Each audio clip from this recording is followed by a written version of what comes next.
अस्सलाम वालेकुम वरहमतुल्लाहि वबरकातुहू। तो मेरी बहनों, आज हम हुर्फ़े मद्दा सीखेंगे। तो मेरी बहनों, वीडियो पूरी देखिएगा। बहुत मुख्तसर सी वीडियो में आप लोग बहुत कुछ सीखेंगी। आज हम हुर्फ़े मद्दा सीखेंगे। तो सबसे पहले हम हुर्फ़े मद्दा की तारीफ़ पढ़ लेते हैं। हुर्फ़े मद्दा, मद के मायने हैं दराज करना, खींचना, ठीक है। और जो हुरूफ खींच कर पढ़े जाते हैं वो हुर्फ़े मद्दा कहलाते हैं, ठीक है। अब ये देखें, हुर्फ़े मद्दा 3 होते हैं, अलिफ मद्दा, वाव मद्दा और या मद्दा, ठीक है। कितने होते हैं हुर्फ़े मद्दा? 3, अलिफ मद्दा, वाव मद्दा, या मद्दा। जब ये हुरूफ साकिन हो, अलिफ से पहले ज़बर, जैसे अलिफ से पहले ज़बर, ये कह रहे हैं ना, तो यहाँ पे अलिफ से पहले ज़बर आए तो ये अलिफ मद्दा होगा, ठीक है।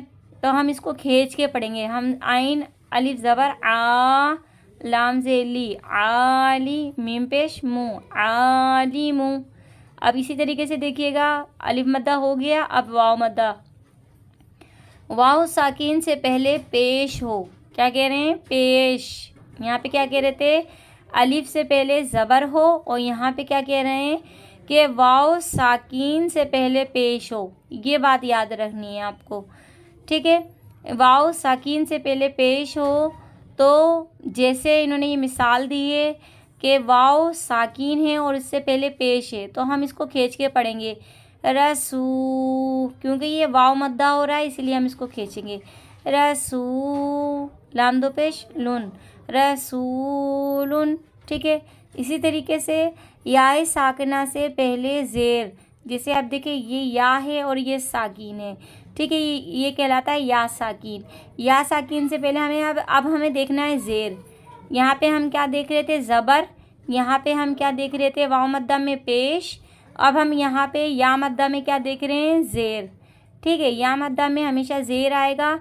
ख्वाबी, रादो पेश रुन, ख्वाबीरुन हो, तो इन हुरूफ को एक अलिफ की मिकदार खींच के पढ़ेंगे, ठीक है। तो बात आपके समझ में आ गई होगी। सिर्फ इतनी सी बात है कि अलिफ से पहले ज़बर आए तो अलिफ मद्दा, वाव साकिन से पहले पेश आए तो वाव मद्दा, या साकिन से पहले ज़ेर आए तो या मद्दा होगा, ठीक है। कम वक्त में मैं आपको बहुत अच्छी तरीके से हुर्फ़े मद्दा समझा रही हूँ। जैसे हम अलिफ मद्दा को खींच के पढ़ते हैं, तो बड़ी हरकत को भी हमें खींच के पढ़ना है, ठीक है मेरी बहनों। तो आप जो है अब हुर्फ़े मद्दा पढ़ते वक्त कभी भी गलती नहीं करेंगी। मैं आपको बहुत आसान तरीके से, बहुत अच्छी तरीके से समझा रही हूँ। इंशाअल्लाह आपके समझ में आ जाएगा। तो मेरी बहनों, हमने हुर्फ़े मद्दा की तारीफ़ भी पढ़ ली है और मद्दा को किस तरह से पढ़ते हैं।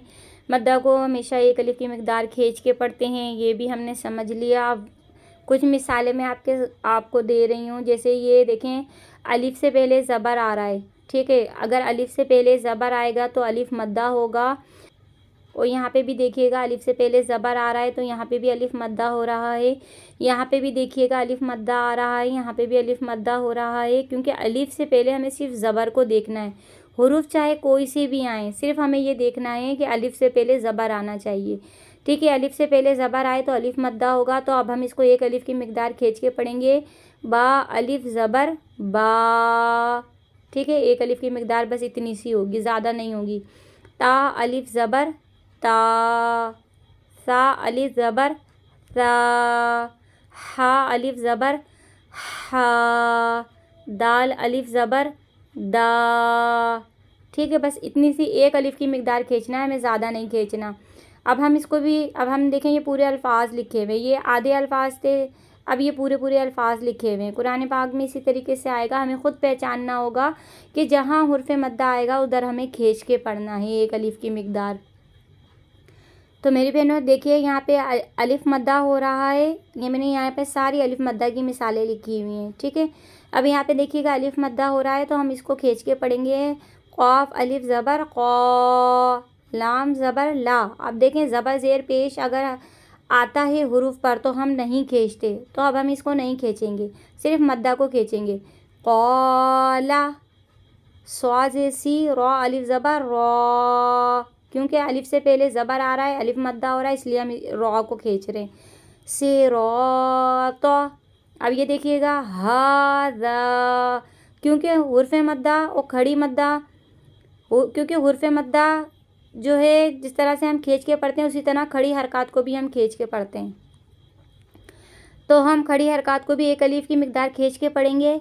हा ज़ा, दोनों की मिकदारें सेम होंगी, ज़्यादा बढ़ानी नहीं है हमें, एक अलीफ की मिकदार रखनी हल्की सी। हा ज़ा, ठीक है। ज़ालिका, अब देखें लाम से ली काफ ज़बर का ली का, ज़ा को हमने खींच दिया क्योंकि खड़ी हरकत है, क्योंकि हमने इसमें बार बार कहा है कि खड़ी हरकत और हुर्फ मद्दा को हमें खींच के पढ़ना है, तो हम सिर्फ ज़ाल को खींचेंगे बस। ज़ालिका, ज़ालिका, ठीक है। इसी तरीके से यहाँ पे देखिएगा, यहाँ पे अलिफ मद्दा हो रहा है, अलिफ से पहले ज़बर आ रहा है, तो हम सिर्फ अलिफ को, ये सिर्फ ज़ाल को खींचेंगे। बन, ठीक है, बन। यहाँ पे तनवीन आ रहा है, आवाज़ ख़त्म हो जाएगी।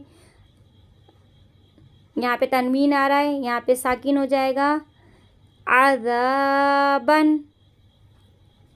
अब ये देखिएगा मोक़ा, अब इसको खींचेंगे क्यों कि अलिफ से पहले ज़बर आ रहा है। अभी हम अलिफ मद्दा को समझ रहे हैं, इसीलिए मैंने यहाँ पे अलिफ मद्दा की मिसालें लिखी हैं। मुक़ामुहु, अब ये देखें उल्टा पेश आ रहा है, तो ये मद है, उल्टा मद है, ठीक है। यहाँ पे इसको खींचेंगे और अलिफ मद्दा को खींचेंगे।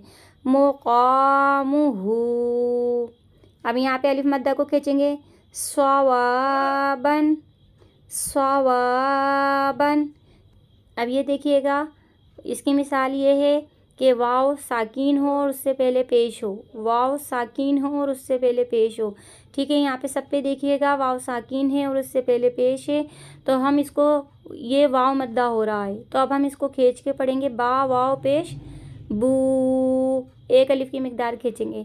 ता वाव पेश तू, जीम वाव पेश जू, हा वाव पेश हू, दाल वाव पेश दू, ठीक है। इसको भी हम एक अलिफ की मिकदार खींचेंगे क्योंकि अलिफ मद्दा हम पढ़ चुके हैं, अब हम पढ़ रहे हैं वाव मद्दा।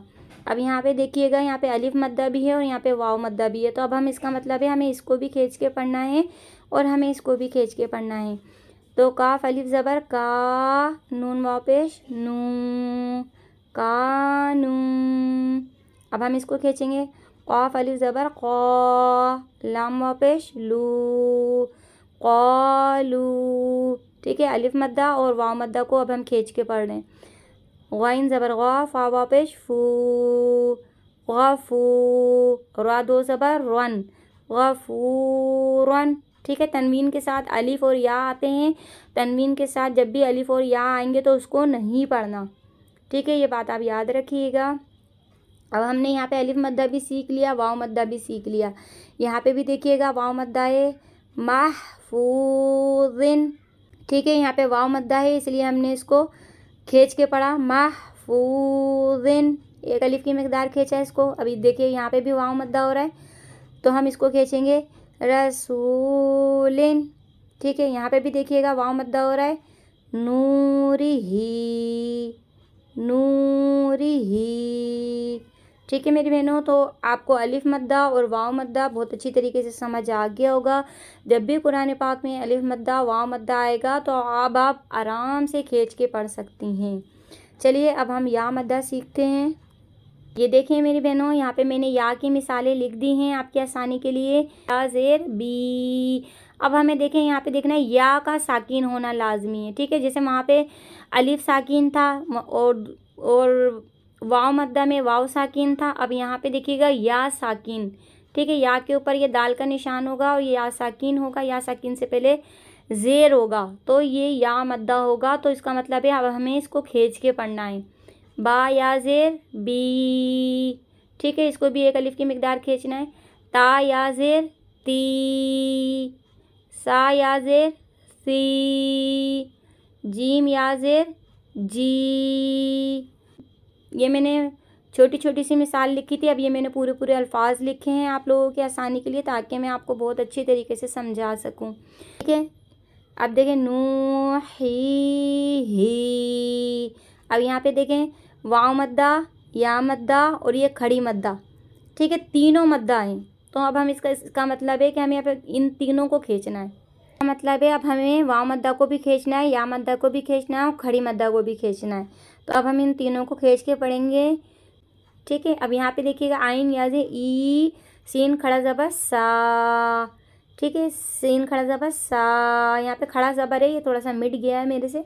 ई सा, खड़ा मद्दा और या मद्दा दोनों को खींच के पढ़ेंगे। अब है मीम पेश मुँह, नून याजे नी, मुनी, रवा दो ज़बर रन, मुनी रन। अब यहाँ पे देखिए या मद्दा आ रहा है, सिर्फ या मद्दा को खींचना है। मुनी, मुनी रन, ठीक है। या मद्दा भी आपके समझ आ गया। अब यहाँ पे भी देखिएगा या मद्दा हो रहा है। वाव ज़बर वा, काफ याजे की, व की, लाम दो से लिन, व की लिन। अब या मद्दा हो रहा है, व की, व की, एक अलिफ की मिकदार खींचना है, ठीक है, व की लिन, ठीक है। ये भी या मद्दा हो गया। अब देखिए ये या मद्दा है। आइन ज़बर आ, जा याजे जी, अजी, जा दो पेश जुन, अजीजुन। अब देखें यहाँ पे भी या मद्दा हो रहा है, तो अब हम या मद्दा को खींच के पढ़ेंगे, अजीजुन, ठीक है। अलिफ मद्दा, वाव मद्दा और या मद्दा अच्छी तरीके से समझ आ गया होगा। उम्मीद है कि आपको ये तीनों मद समझ में आ गए होंगे। तो मेरी बहनों ज़्यादा से ज़्यादा कोशिश करें कि कुरान पाक को अच्छे अंदाज में और अच्छे तरीके से, जिस तरह से मखरिज से पढ़ा जाता है उसी मखरिज से पढ़ने की कोशिश कीजिए। और ये आप ख़ुद भी सीखिए और बहनों को भी सिखाइए, ताकि इसका एक एक हुरूफ का सवाब आपको भी मिले। जितनी बहनें सीखेंगी उसका सवाब आपको मिलेगा और आपका सवाब बढ़ता चला जाएगा।